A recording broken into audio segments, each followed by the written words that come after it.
Hello friends, अब हम next chapter अपना शुरू करते हैं, वो है बायोमोलिक्यूल्स। तो बायोमोलिक्यूल में भी क्या होता है, क्वेश्चन आते हैं आपके, हर चैप्टर से क्वेश्चन बनता है। तो बायोमोलिक्यूल से कहाँ से क्वेश्चन बनता है वो मैं आपको बता दूंगी।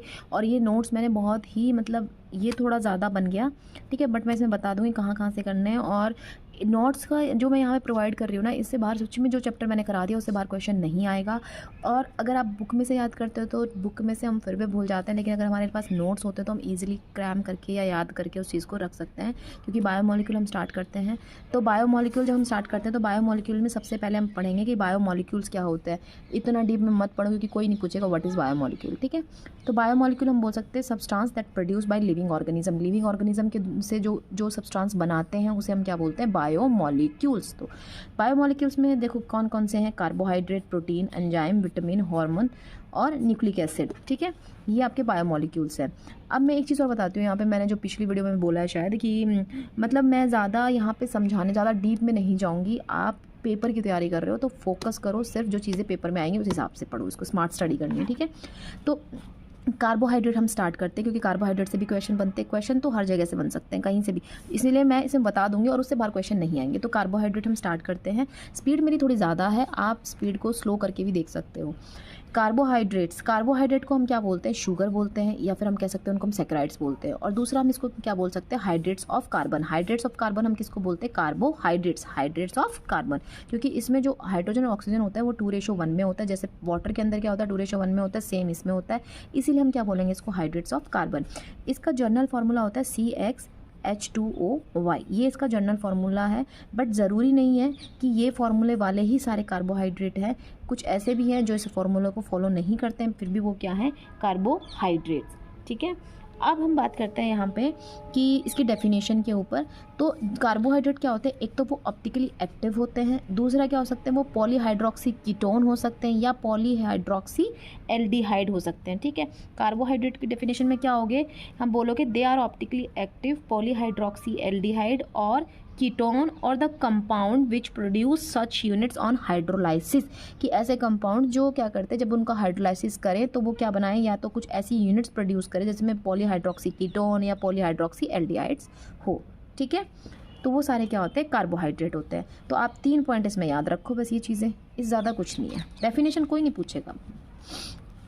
क्लासिफिकेशन, अब हम क्लासिफिकेशन पढ़ते हैं। तो जब कार्बोहाइड्रेट का हम क्लासिफिकेशन करते हैं तो रिड्यूसिंग और नॉन रिड्यूसिंग शुगर में क्लासीफाई करते हैं, ठीक है। अच्छा, देखो रिड्यूसिंग शुगर में कौन से आएंगे, इसमें आप बोल सकते हो जिसके अंदर फ्री एल्डिहाइडिक या कीटोनिक ग्रुप्स होंगे, ठीक है, वो क्या करेंगे, वो रिड्यूस कर देंगे फेलिंग सॉल्यूशन को और टॉलरेंस रिएजेंट को, वो सारे के सारे किसके अंदर आ जाएंगे, रिड्यूसिंग शुगर में। आप याद रखो जिसके अंदर भी फ्री एल्डिहाइड या कीटोनिक ग्रुप होगा वो रिड्यूसिंग शुगर में आएंगे। और इसमें क्या होगा कि वो फ्री एल्डिहाइडिक या कीटोनिक ग्रुप नहीं होते हैं, इसीलिए क्या करेंगे, वो फेलिंग सॉल्यूशन को और टॉलरेंस रिएजेंट को रिड्यूस नहीं करेंगे। कोई डेफिनेशन नहीं पूछेगा। इसका एक एक्सेप्शन है जो याद रखना है आपको, और वो ही ज़रूरी है कि यहाँ पे आप बोलोगे सुक्रोज, ये एग्जाम्पल है सुक्रोज, ये एक ऐसा एक्सेप्शन है। इसके अंदर रिड्यूसिंग के अंदर मोनो और डाइसैकेराइड्स दोनों जो हैं वो रिड्यूसिंग होते हैं, वो रिड्यूसिंग शुगर के अंडर आते हैं, लेकिन सिर्फ सुक्रोज को छोड़ के, क्योंकि सुक्रोज क्या है, एक डाइसैकेराइड है, फिर भी क्या है, ये नॉन रिड्यूसिंग शुगर है। क्या है, नॉन रिड्यूसिंग शुगर। तो ये क्वेश्चन आया हुआ है, तो आप याद रखना सुक्रोज है वो क्या है, एक डाइसैकेराइड है, बट फिर भी वो क्या है, नॉन रिड्यूसिंग शुगर है। तो आपको सिर्फ इतना याद रखना है, बाकी इनके डेफिनेशन याद रखने की ज़रूरत नहीं है, ठीक है।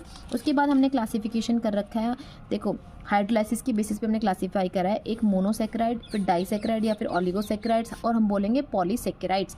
आपको ये एग्जाम्पल ऑटोमेटिक याद हो जाएंगे, ये इसका फॉर्मूला है यहाँ पे, ठीक है, और ये याद करने की ज़रूरत नहीं है। मोनोसैकेराइड्स में आपको पता, अब जब मैं आगे कराऊंगी आपको याद हो जाएंगे, ग्लूकोज और फ्रक्टोज, राइबोज, ये क्या होते हैं, ये मोनोसैकेराइड्स होते हैं। डाई में आपके पास सुक्रोज, माल्टोज, लैक्टोज, ये सारे क्या होते हैं, डाइसैकेराइड्स होते हैं। पॉलीसैकेराइड में स्टार्च, सेलुलोज, ये सब क्या होते हैं, ये पॉलीसैकेराइड्स होते हैं। जिनको याद करना वो याद करो, बाकी फालतू की चीज़ें याद मत करो। मैंने फिर भी यहाँ पे दे दिए, जिनको लगता है कि नहीं हमने कम किया तो ज़्यादा कर लो, और जिन्होंने ये चैप्टर करना ही नहीं है वो थोड़ा थोड़ा कर लो, ठीक है। तो अब हम पढ़ते हैं, यहाँ से स्टार्ट करते हैं ग्लूकोज से, ठीक है। एक मोनोसैकेराइड जो ग्लूकोज है हम वहाँ से स्टार्ट करते हैं। तो ग्लूकोज हम क्या बोलते हैं, एल्डोहेक्सोज। क्या बोलेंगे हम, एल्डोहेक्सोज, क्योंकि अगर हम इसका स्ट्रक्चर देखते हैं तो ये देखो इसमें क्या है, एक एल्डिहाइड ग्रुप है, तो इसीलिए हमने इसको क्या बोल दिया, एल्डो, और इसमें 6 कार्बन अटैच है तो हेक्सोज। ठीक है, तो ग्लूकोज हम क्या बोलेंगे, एल्डो हेक्सोज बोलेंगे। इसकी प्रिपरेशन की बात करते हैं तो कोई नहीं पूछता प्रिपरेशन, ये आपको आगे याद हो जाएंगे कि जब सुक्रोज है उसका हाइड्रोलाइसिस करते तो टूटता है ग्लूकोज प्लस फ्रक्टोज, ये मैं आपको आगे याद करा दूँगी। ठीक है, ये देखो स्टार्च और सेलुलोज है, ये भी हाइड्रोलाइसिस पे क्या देते हैं, ग्लूकोज। ये सब चीज़ें आपको आगे याद हो जाएंगी। अब जो सबसे इम्पॉर्टेंट है ये जो टेबल है, ठीक है, ये जो मैंने बनाई है यहाँ पे, ये इंपॉर्टेंट है। अब स्ट्रक्चरल एविडेंसेस कि हाँ ग्लूकोज का एक ओपन चेन स्ट्रक्चर होता है, इसके लिए कुछ एविडेंसेस थे जिसकी बेसिस पे पता चला कि हाँ इसमें ओपन चेन स्ट्रक्चर, इस तरीके का स्ट्रक्चर होता है। सबसे पहले क्या करो कि ग्लूकोज के अंदर एल्डिहाइडिक ग्रुप है, एल्डिहाइडिक ग्रुप को इंडिकेट करने के लिए ब्रोमीन वाटर टेस्ट किया गया। जब ब्रोमीन वाटर टेस्ट किया तो उसमें क्या हुआ कि इसका ऑक्सीडेशन हो गया और यहाँ पे क्या हो गया, एक एसिड लग गया COOH, और बाकी एज इट इज़ रह गया सब। ठीक है, तो ये जो आपके पास मिला इसको क्या बोलेंगे, ग्लूकोनिक एसिड, क्या बोलते हैं, ग्लूकोनिक एसिड। नेक्स्ट क्या किया हमने, इसकी रिएक्शन करवाई एसिटिक एनहाइड्राइड में, और एसिटिक एनहाइड्राइड से जब रिएक्शन करवाई तो उसे पता चला कि इसके अंदर क्या है, 5 OH ग्रुप्स हैं। ठीक है, 4 ये रहे और एक ये रहा, तो 5 OH ग्रुप है। तो इससे हमें जो प्रोडक्ट मिला उसका नाम क्या है, ग्लूकोज पेंटा एसीटेट, ग्लूकोज पेंटा एसीटेट। नेक्स्ट हम करते हैं कि जब हमने इसका ऑक्सीडेशन कराया, पहले तो ब्रोमीन वाटर के साथ कराया, लेकिन अब इसका हमने HNO3 के साथ जब इसका ऑक्सीडेशन करवाया तो इससे भी ये पता चला कि इसके अंदर 1 डिग्री अल्कोहलिक ग्रुप होता है। क्या है, 1 डिग्री अल्कोहलिक ग्रुप, ये 1 डिग्री क्या है, अल्कोहलिक ग्रुप है। तो हमें क्या प्रोडक्ट मिला, इसका भी ऑक्सीडेशन हो गया। ठीक है, और यहाँ पे भी ऑक्सीडेशन हो गया, तो इसका नाम क्या होगा, इसको बोलेंगे ग्लूकैरिक एसिड, या हम बोल सकते हैं इसको सैक्रिक एसिड, या हम इसको बोल सकते हैं ग्लाइकेरिक एसिड। ग्लूकैरिक एसिड, सैक्रिक एसिड, या हम कहेंगे इसको ग्लाइकेरिक एसिड। ठीक है, ये इसके नाम है, या फिर आप इसका भी जब ऑक्सीडेशन करोगे फर्दर तो आपको ये मिल जाएगा। ठीक है, अब देखना इनके नाम याद रखना, मैं बताऊँगी किस लिए। ये देखो, जब हमने ये ग्रुप, अब इसकी रिएक्शन करवाई हमने HI के साथ, जब रिएक्शन करवाई तो HI से हमें क्या कंफर्म हुआ कि इसके अंदर 6 कार्बन एटम है। ठीक है, और हमें क्या मिल गया, हेक्सेन मिल गया। ठीक है, एनहेक्सेन। जब इसकी रिएक्शन हमने करवाई हाइड्रोक्सिल अमाइन के साथ रिएक्शन करवाई, तो हाइड्रोक्सिल अमाइन से हमें क्या पता चला कि इसमें कोई कार्बोनिल ग्रुप है, क्योंकि इसको जब आप खोलोगे तो C+O और यहाँ पे H, तो कार्बोनिल ग्रुप इसके अंदर है। तो इसने क्या रिएक्शन दी, जब हाइड्रोक्सिल अमाइन के साथ कराएंगे, ये हमने ऑर्गेनिक में भी पढ़ रहे थे। ठीक है, ऑर्गेनिक में एल्डिहाइड वाला चैप्टर, उसमें भी आपने देखना है कि उसमें भी रिएक्शंस में दे रखा है। तो यहाँ पे जो डबल बॉन्ड O है, ठीक है, ये जो डबल बॉन्ड O है यहाँ पे, तो यहाँ से ये O H2O को लेके यहाँ से निकल जाएगा, H2 को लेके यहाँ पे H2O निकल जाएगा, और यहाँ पे जुड़ जाएगा आपके पास NaOH। आप इसका नाम याद रखो, ग्लूकोज ऑक्साइन। जब इसकी रिएक्शन हमने HCN के साथ करवाई तो हम किसकी प्रेजेंस के लिए, वही कार्बोनिल ग्रुप की प्रेजेंस के लिए हमने इसकी रिएक्शन करवाई HCN के साथ, तो हमारे पास क्या प्रोडक्ट मिला, ये ग्लूकोज साइनोहाइड्रिन। अच्छा, आप पुराने पेपर्स उठा के देख लेना। ठीक है, और देख लेना कि इस टेबल से क्वेश्चंस बनते हैं नहीं बनते। देखो क्वेश्चन आया हुआ है, ये वाला भी उसके नाम से आता है, ग्लूकोनिक एसिड या ग्लूकैरिक एसिड, ऐसे नाम दे देते हैं, तो यहाँ पे कंफ्यूज आते हैं लोग, ग्लूकैरिक पे निशान लगा देते हैं। तो याद रखो कब ग्लूकोनिक आता है, जब ब्रोमीन के साथ करते हैं तो ग्लूकोनिक आता है, और जब उसका HNO3 के साथ करेंगे तो ग्लूकैरिक एसिड आता है। और ये नाम याद रखो, पेंटा एसीटेट पे भी क्वेश्चन आया हुआ है। ठीक है, ये भी आया हुआ है। तो ये टेबल बहुत इंपॉर्टेंट है, ये टेबल आप ज़रूर करके चले जाओ, क्योंकि ये पेपर में यहाँ से क्वेश्चन बनते हैं। और मैंने सारा निचोड़ लिख दिया है, क्योंकि बुक में पूरा फैला पड़ा था, और उसको निकाल के एक बहुत ही कंसल्टेड फॉर्म में लिख दिया, ताकि आप बस उठाओ और याद हो जाए आपको। ठीक है, अब हम चलते हैं नेक्स्ट, ओपन चेन स्ट्रक्चर का थोड़ा सा और पढ़ लेते हैं। कि देखो अब ग्लूकोज जो होता है उसके अंदर ओपन चेन स्ट्रक्चर जो है ग्लूकोज का, वो देखो open chain structure of glucose couldn't explain, ये फॉलोइंग फैक्ट्स को एक्सप्लेन नहीं कर पाया, मतलब 2,4-DNP टेस्ट नहीं दिया, स्किप टेस्ट नहीं दिया, NaHSO4 टेस्ट नहीं दिया, इसने ये चीज़ें नहीं दी। और ना ही ओपन चेन स्ट्रक्चर ने ये बताया कि ग्लूकोज जो होता है वो 2 फॉर्म में एग्जिस्ट करता है एट रूम टेम्परेचर। ठीक है, एक अल्फ़ा फॉर्म होती है, एक बीटा फॉर्म होती है। ठीक है, ये पढ़ना है पढ़ लो, बाकी इतना नहीं है। ये देखो स्ट्रक्चर पे चलते हैं, ये ग्लूकोज का स्ट्रक्चर है, ये अल्फ़ा फॉर्म होती है, ये बीटा फॉर्म होती है। अल्फ़ा में क्या होता है, OH इधर होता है, बीटा में फॉर्म जो OH होता है वो लेफ्ट हैंड साइड होता है। ठीक है, स्ट्रक्चर कोई नहीं पूछता। साइक्लिक स्ट्रक्चर की बात करते हैं ग्लूकोज की, तो 6 मेंबर्ड रिंग बनाता है ग्लूकोज, और इसको स्ट्रक्चर को हम बोलते हैं पायरेनोज टाइप स्ट्रक्चर होता है। ये आपके पास फर्स्ट कार्बन हो गया। ठीक है, जब आपका स्ट्रक्चर बनाओगे आप इसको, तो ये क्या हो जाएगा, आपका फर्स्ट कार्बन हो गया। ये देखो जब आप इसमें ऐसे बना दो, ये देखो 6 मेंबर्ड रिंग हो गई। ठीक है, यहाँ पे जो ऑक्सीजन लग गया, ये जो ऑक्सीजन है ये वाला हो गया, और ये जो है फर्स्ट कार्बन, ये सेकंड, ये थर्ड, ये फोर्थ हो गया यहाँ पे, और ये 5th कार्बन हो गया आपके पास, और यहाँ पे जो आ जाएगा ऊपर वो 6th कार्बन हो जाएगा, ठीक है। तो यहाँ पे फर्स्ट कार्बन के ऊपर हमारे पास क्या होता है, यहाँ पे देखो HOH, तो याद रखो ये H ये OH, यहाँ पे सेकंड पे HOH, थर्ड पे पोजीशन हमेशा उल्टी रहती है, ये याद रखना। यहाँ पे H, यहाँ पे OH, और यहाँ पे CH2OH, और ये H, तो ये आपके पास हो गया 6th कार्बन। ये हो गया आपका अल्फा स्ट्रक्चर। बीटा स्ट्रक्चर में क्या डिफरेंट रहेगा, सिर्फ फर्स्ट पोजीशन के ऊपर ही, ठीक है। फर्स्ट पोजीशन पे क्या रहेगा, OH ऊपर हो जाएगा, H नहीं हो जाएगा, बाकी एज इट इज़ हो जाएगा, ठीक है। ये बीटा वाला ग्लूकोज आ गया, ठीक है ना।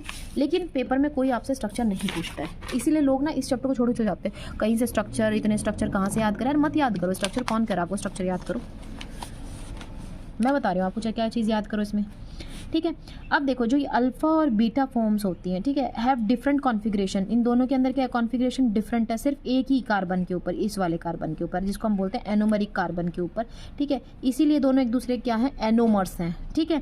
और एनोमेरिक कार्बन के ऊपर जो यहाँ पे डिफरेंस है बस, और इसीलिए हम इसको क्या बोलते हैं, ग्लाइकोसिडिक कार्बन भी बोलते हैं, इनको क्या बोलते हैं, ग्लाइकोसिडिक कार्बन या एनोमेरिक कार्बन हम इनको बोलते हैं, ठीक है। अब हम नेक्स्ट चलते हैं। नेक्स्ट हमारे पास आता है फ्रक्टोज। अगर हम फ्रक्टोज की बात करते हैं तो फ्रक्टोज को हम बोलते हैं कीटोहेक्सोज, उसको ग्लूकोज को हमने बोला एल्डोहेक्सोज, इसको हम बोलेंगे कीटो, क्योंकि इसमें क्या ग्रुप होता है, इसमें कीटोनिक ग्रुप होता है, ये देखो इसमें कीटोनिक ग्रुप होता है, इसलिए हम कीटोहेक्सोज बोलते हैं, 6 कार्बन हेक्सोज और यहाँ पे कीटो, ठीक है।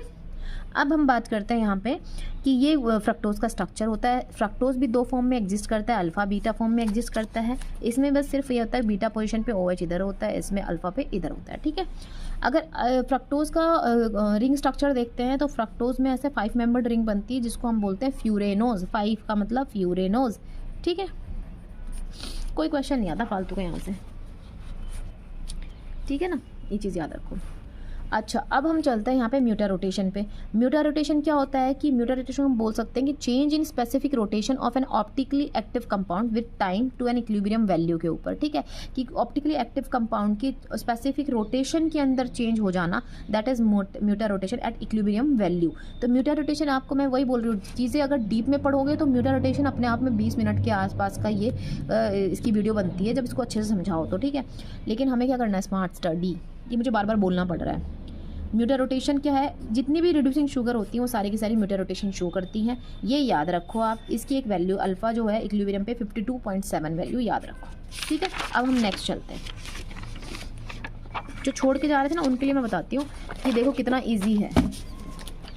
जो बंदे जो इस चैप्टर को छोड़ के जा रहा था ना उसके लिए बताती हूँ मैं कितना इजी है, तो तुरंत आप इसको हाफ एन आवर में कंप्लीट कर सकते हो। अब आते हैं डाइसेक्राइड्स की बात। तो डाइसेक्राइड की बात करते हैं हम। तो डाइसेक्राइड से मैंने क्या बोला कि डाइसेक्राइड्स क्या होते हैं आपके पास, जैसे कि शुगर हुआ, सॉरी सुक्रोज हो गया, माल्टोज हो गया आपके पास। अब हमारी बात आती है डाइसेक्राइड्स की, ठीक है। तो डाइसेक्राइड भी देखना मैं आपको कितना चुटकियों में करवाती हूँ, सिर्फ पेपर के हिसाब से आपको आना चाहिए, पेपर में कर दो फटाक से क्वेश्चन। तो सबसे पहले पढ़ेंगे इसमें सुक्रोज होता है, माल्टोज होता है, और इसमें एक पढ़ेंगे लैक्टोज पढ़ेंगे हम, ठीक है। जब सुक्रोज की बात करते हैं, सुक्रोज को हम केन शुगर भी बोलते हैं और इन्वर्ट शुगर भी बोलते हैं, ठीक है। अब बात करते हैं इसकी प्रिपरेशन की। मत पढ़ो ये सब चीज़ें, मत करो ये सब चीज़ें, एक टेबल याद कर लो। सुक्रोज जो होता है वो जी का मतलब जहाँ पे भी जी लिखा है उसका मतलब होता है ग्लूकोज, ठीक है। सुक्रोज जो होता है वो टूटता है ग्लूकोज प्लस फ्रक्टोज में, मतलब ग्लूकोज और फ्रक्टोज मिलके क्या बनाते हैं, सुक्रोज बनाते हैं। अच्छा, मैंने ग्लूकोज की आपको 2 फॉर्म समझाई थी, एक अल्फा फॉर्म होती है, एक बीटा फॉर्म होती है। ऐसे फ्रक्टोज की अल्फा और बीटा होती है। तो आपको याद रखना है कि इसमें सुक्रोज में ग्लूकोज होते हैं वो अल्फा ग्लूकोज यूज़ होते हैं, और फ्रक्टोज जो होते हैं वो बीटा फ्रक्टोज यूज़ होते हैं, ठीक है। और ग्लूकोज में जो अल्फा ग्लूकोज जो होता है आपके पास, उसमें कौन सा कार्बन नंबर 1, इसमें कौन सा कार्बन नंबर 2, ये दोनों आपस में, इसमें कार्बन नंबर 1 पे और इस पे कार्बन नंबर 2 पे लिंक्ड होते हैं दोनों, और दोनों फिर जुड़ जाते हैं और उसके बाद वो सुक्रोज बना देते हैं। तो इनके बीच में क्या होगा, ग्लाइकोसिडिक लिंकेज। अब मैंने आपको बताया था कि जो फर्स्ट कार्बन होता है उसको हम क्या बोलेंगे, एनोमेरिक कार्बन, ठीक है ना। वो जो कार्बन था फर्स्ट वाला मैंने आपको समझाया था, वो एनोमेरिक कार्बन या उसको हम बोलेंगे ग्लाइकोसिडिक कार्बन। तो जब इसका भी वो फर्स्ट कार्बन और इसका सेकंड कार्बन जब किससे एक दूसरे से अटैच होंगे तो क्या होगा, उसके अंदर जो लिंकेज बनेगी वो कैसी बनेगी, ग्लाइकोसिडिक लिंकेज। आपका ग्लाइकोसिडिक लिंकेज बनेगी कार्बन फर्स्ट और कार्बन सेकंड में, आपको इतना याद रखना है। लैक्टोज की बात करते हैं, lactose is a milk sugar, ठीक है। और लैक्टोज टूटता है, जैसे इसका नाम है तो जी ग्लूकोज और साथ में लैक्टोज गैलेक्टोज में, ठीक है। इसमें दोनों जो होती है इनकी फॉर्म्स बीटा फॉर्म होती है, और इसके अंदर जो ग्लाइकोसिडिक लिंकेज होती है, ग्लाइकोसिडिक लिंकेज होती है वो कार्बन 4 और कार्बन फर्स्ट में होती है, ठीक है। अब हम बात करते हैं माल्टोज़ की। माल्टोज़ में क्या होता है कि माल्टोज़ टूटता है ग्लूकोज प्लस ग्लूकोज यूनिट में, और इसमें जो और दोनों फॉर्म कौन सी होती है, अल्फ़ा फॉर्म होती है, और इसके अंदर जो लिंकेज होती है वो 1 कार्बन और 4th कार्बन के अंदर ग्लाइकोसिडिक लिंकेज होती है। समझ में आया? ये लो, ये चार्ट बन गया आपके पास, ठीक है। डाइसेक्राइड्स है, डाइसेक्राइड में डाइसेक्राइड में सुक्रोज, माल्टोज, लैक्टोज। सुक्रोज जो टूट जाता है वो ग्लूकोज प्लस फ्रक्टोज में टूटता है, और ग्लूकोज की अल्फा और इसकी बीटा यूनिट ले रहे हैं, और लिंकेज होता है 1-2 कार्बन के बीच में ग्लाइकोसिडिक। इसमें अल्फा अल्फा ले लेंगे, और जब लैक्टोज की बात करते हैं तो लैक्टोज में मैंने क्या बोला था, बीटा और बीटा, ये देखो बीटा कार्बन और बीटा कार्बन, तो इसमें अल्फा बीटा, इसमें अल्फा अल्फा, इसमें बीटा बीटा। इसमें 1-2 कार्बन के बीच में ग्लाइकोसिडिक लिंकेज होती है, इसमें 1-4, इसमें भी 1-4 कार्बन के बीच में ग्लाइकोसिडिक लिंकेज। तो आपको यहाँ से डाइसेक्राइड्स आपको याद हो गया। तो आपको डाइसेक्राइड्स को बुक में से कुछ भी नहीं पढ़ना है, सिर्फ इतना याद कर जाओ, ठीक है, आपका क्वेश्चन हो जाएगा, ठीक है। अब हम चलते हैं नेक्स्ट, वो पढ़ते हैं हम पॉलीसेकेराइड्स। अब पॉलीसेकेराइड्स के बारे में पढ़ते हैं। तो पॉलीसेकेराइड में आप एक पढ़ोगे स्टार्च पढ़ोगे, सेकेंड वन आप इसमें पढ़ोगे ग्लाइकोजन पढ़ोगे, और थर्ड वन देखो, हाँ सॉरी, अब हम चलते हैं पॉलीसेकेराइड में। पॉलीसेकेराइड में आप पढ़ोगे स्टार्च, आप पढ़ोगे ग्लाइकोजन और पढ़ोगे सेल्यूलोज, ठीक है। अब हम पॉलीसेकेराइड्स में देखते हैं कि जब सबसे पहले आप पढ़ रहे हो स्टार्च, ठीक है। स्टार्च जो होता है वो क्या होता है, एक मेन स्टोरेज होती है प्लांट्स के लिए, मेन स्टोरेज ऑफ प्लांट्स, ठीक है। दूसरा क्या होता है, स्टार्च क्या है, एक पॉलीमर है, ठीक है, और ये बहुत छोटी छोटी मतलब मोनोमरिक यूनिट से मिलके बनता है। तो वो मोनोमर यूनिट कौन सी होती है, alpha D glucose. Alpha D glucose is a monomer of starch. Starch क्या है, एक पॉलीमर है जो बहुत छोटी छोटी अल्फा डी ग्लूकोज यूनिट से मिलके बनता है, ठीक है। तो वो होता है आपका स्टार्च, ठीक है। स्टार्च जो होता है वो 2 कंपोनेंट से कंसिस्ट होता है, एक अमाइलोज होता है, दूसरा अमाइलोपेक्टिन होता है। क्या होता है, अमाइलोपेक्टिन, हाँ। स्टार्च क्या होता है, 2 कंपोनेंट से मिलके बनता है, अमाइलोज और अमाइलोपेक्टिन। अमाइलोज में आपको कितना याद रखना, amylose is a water soluble, ठीक है। और इसके अंदर क्या होता है कि जितनी भी ये जो अल्फा डी ग्लूकोज यूनिट्स होती हैं बहुत सारी, वो जो जुड़ी हुई होती हैं वो स्ट्रेट चेन में होती हैं, ठीक है, इतना याद रखो। दूसरा इसमें क्या लिंकेज होती है, 1-4 लिंकेज होती है। 1-4 अल्फा ग्लाइकोसिडिक लिंकेज, अल्फा बोलेंगे क्योंकि alpha D glucose units attach है, ठीक है। अगर अमाइलो, और स्टार्च में 15 to 20% अमाइलोज होता है, इतना पार्ट जो होता है वो अमाइलोज से मिलकर बना होता है। 80 to 85% अमाइलोपेक्टिन्स है, ठीक है। ये क्या है, वाटर में इनसॉल्युबल है, जब ये वाटर में सॉल्युबल तो ये वाटर में इनसॉल्युबल। दूसरा क्या होता है, ब्रांच चेन पॉलीमर होता है ऑफ अल्फा डी ग्लूकोज, ठीक है। ये क्या होता है, इसमें स्ट्रेट चेन था, इसमें क्या होगा, स्ट्रेट चेन भी होगा, और साथ में क्या होगा, ऐसे ऐसे ब्रांचिंग हो गई, फिर ऐसे ब्रांचिंग, फिर ऐसे, ठीक है। तो ऐसा होगा। अब स्ट्रेट चेन में तो कौन सी लिंकेज होगी, वही 1-4 अल्फा ग्लाइकोसिडिक लिंकेज, और ब्रांचिंग हो जाएगी तब ये जो ब्रांच हो रही है तो यहाँ पे किससे जुड़ रहा है, वो 1 और 6 अल्फा ग्लाइकोसिडिक लिंकेज। बस इतना याद रखना आपको।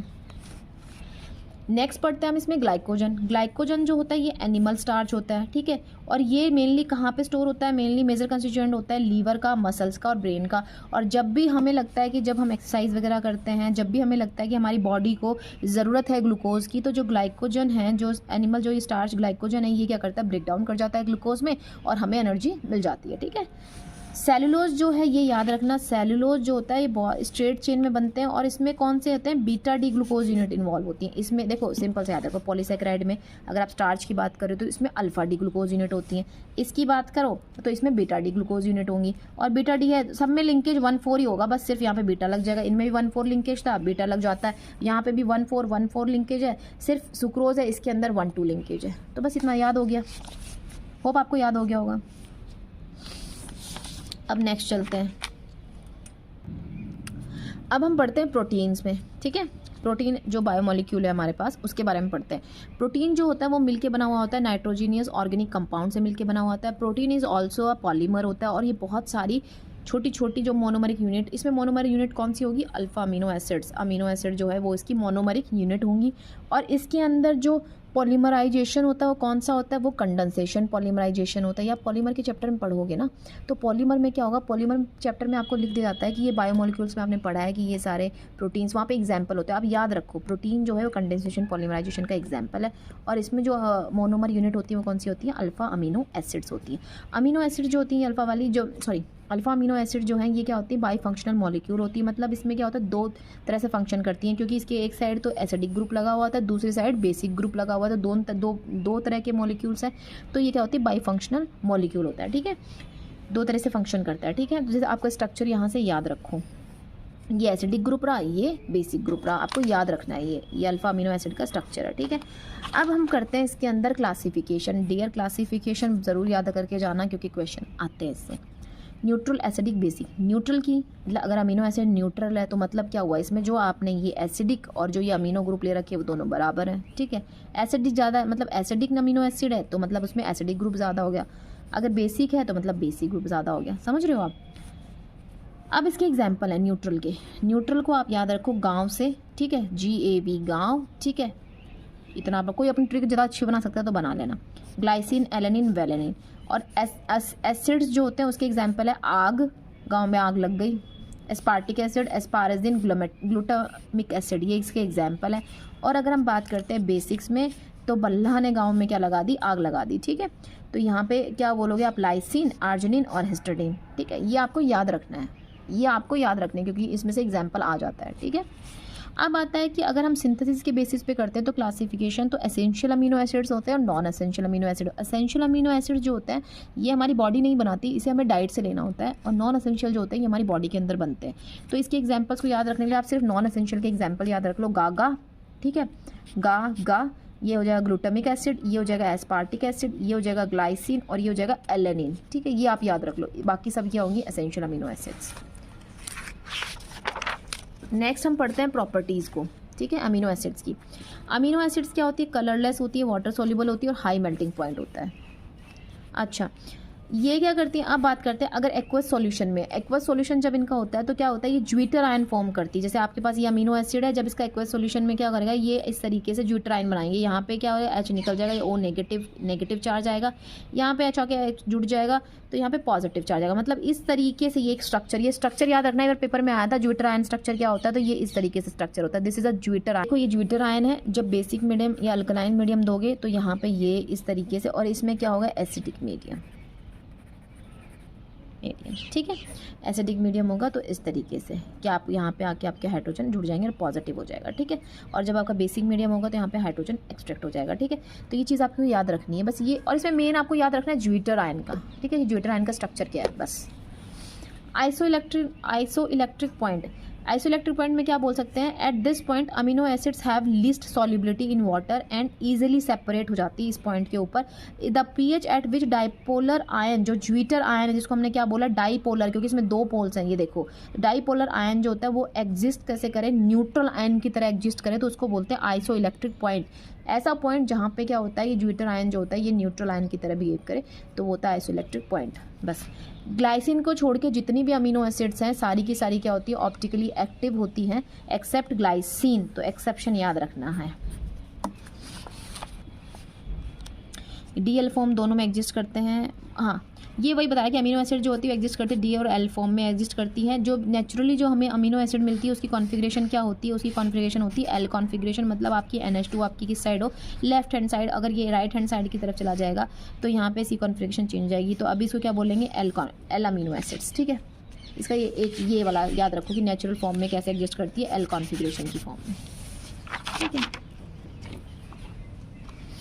अब हम बात करते हैं पेप्टाइड्स की, ठीक है, पेप्टाइड और उसकी क्लासिफिकेशंस की बात करते हैं, ठीक है ना। जब सारे के सारे अमीनो एसिड्स जब क्या करेंगे, पेप्टाइड लिंकेज के थ्रू क्या करेंगे, वो सारे के सारे लिंक हो जाएंगे, तो जो उससे बनता है प्रोडक्ट उसको हम बोलेंगे पेप्टाइड्स, ठीक है। Product form by the linkage of amino acids bye peptide bond linkage, ठीक है। अब इसके अंदर अगर हम बोलेंगे पेप्टाइड बॉन्ड क्या होता है, bond between two amino acids by elimination of water, दो अमीनो एसिड हैं उनके बीच में बॉन्ड बन जाता है वाटर के निकलने से। देखो ये एक अमीनो एसिड का ये वाला ग्रुप है और दूसरी अमीनो एसिड का ये वाला ग्रुप है, तो यहाँ पे देखो ये होता है peptide linkage CONH, this is the peptide bond, ठीक है। तो ये होती है दो तरह से, एक ऑलिगोपेप्टाइड्स होते हैं, एक पॉलीपेप्टाइड्स होते हैं, कोई नहीं पूछता इनको, याद मत करो। क्लासिफिकेशन कोई नहीं, क्लासिफिकेशन ये याद रखो, जब हम क्लासिफिकेशन पढ़ते हैं पेप्टाइड्स के तो एक फाइब्रस प्रोटीन होता है, एक ग्लोबुलर प्रोटीन होता है। फाइब्रस प्रोटीन क्या होता है, ये पॉलीपेप्टाइड्स होते हैं और ये सबके सब मिलकर से हाइड्रोजन और डाइसल्फाइड बॉन्ड से लिंक्ड होते हैं, ठीक है। फाइब्रस प्रोटीन में क्या होता है, हाइड्रोजन और डाइसल्फाइड बॉन्ड होते हैं, ठीक है। और जो आपकी ग्लोबुलर प्रोटीन है इसके अंदर अगर हम बात करते हैं तो ये सॉल्युबल इन वाटर होती है और ये इनसॉल्युबल होती है वाटर के अंदर। और ग्लोबुलर प्रोटीन के एग्जाम्पल्स हैं आपके पास ये, और फाइब्रस प्रोटीन के आपके पास एग्जाम्पल्स हैं ये। तो ये एग्जाम्पल याद रखो क्योंकि पेपर में आते हैं, क्रिटेनिन और मायोसिन, ठीक है। ये दोनों एग्जाम्पल है फाइब्रस प्रोटीन जो आपके बालों में होता है, क्रिटेनिन, और आपके ये याद रखना है आपको, ये एग्जाम्पल है फाइब्रस प्रोटीन का। और ग्लोबुलर प्रोटीन के एग्जाम्पल्स है एल्ब्यूमिन, हीमोग्लोबिन और इंसुलिन। तो पेपर में आया क्वेश्चन है, तो ये एग्जाम्पल याद रखने हैं, ठीक है।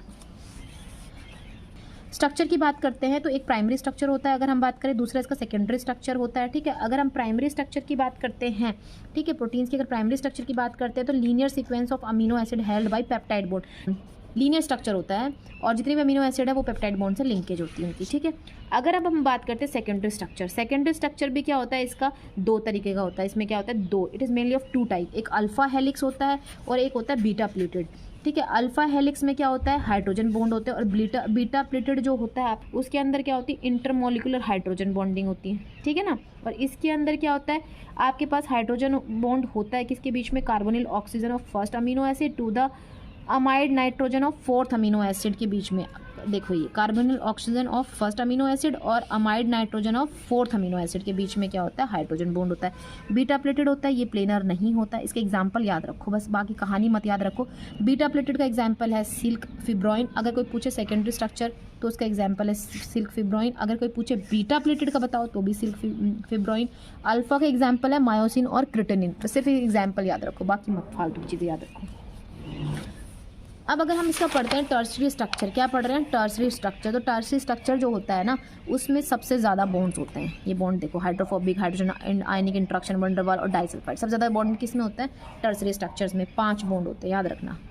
क्वाटनरी स्ट्रक्चर जो होता है उसमें स्पेशल अरेंजमेंट होती है ऑफ 2 और more polypeptide chains with respect to each other. एक अच्छे से मतलब 2 या 2 से ज़्यादा पॉलीपेप्टाइड चेन जो होते हैं वो एक दूसरे के साथ एक प्रॉपर स्पेशल अरेंजमेंट होती है उनके बीच में, ठीक है। तो ये भी कोई नहीं पूछता, आपको ये बॉन्ड याद रखने हैं, ठीक है। और उनके जो एग्जाम्पल है अल्फा हेलिक्स के और बीटा प्लेटेड के, ये याद रखो, ठीक है। अब डीनेचरिंग ऑफ प्रोटीन के बारे में बात करते हैं। जब भी कोई फिजिकल चेंज होता है, मतलब टेम्परेचर या प्रेशर में कोई भी चेंज होता है तो हाइड्रोजन जो बॉन्ड होते हैं प्रोटीन के वो डिस्टर्ब हो जाते हैं और प्रोटीन जो होता है अपनी बायोलॉजिकल एक्टिविटी को लूज कर देता है, ठीक है।